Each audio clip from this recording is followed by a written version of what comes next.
Merespon bencana banjir luapan yang terjadi di Kabupaten Pd Jaya pada Senin 17 Januari 2022. Departemen Sosial meninjau kesiapan barang logistik di gudang yang ada di Pd Jaya dalam rangka memastikan stok barang bantuan yang akan disalurkan untuk korban dampak bencana banjir.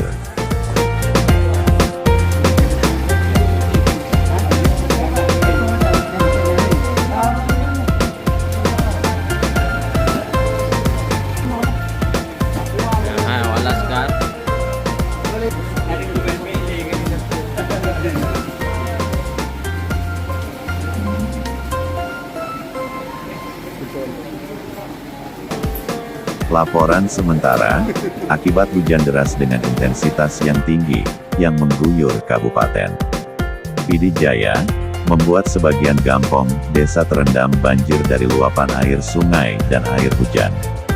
Genangan banjir tersebut terlihat di sejumlah wilayah di beberapa kecamatan di Pd Jaya. Saat ini Dinas Sosial Pd Jaya, sudah menyalurkan bantuan tanggap darurat untuk masyarakat korban banjir.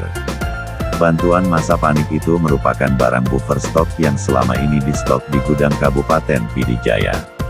Alhamdulillah bantuan masa panik sudah mulai disalurkan ke rumah-rumah warga. Secara simbolis diserahkan oleh Dinas Sosial Pd Jaya, dan di salah satu dayah yang berada di Gampong Bidok Kecamatan Ulim, yaitu Dayah Istiqomatuddin Daruzahidin, yang juga terkena dampak banjir.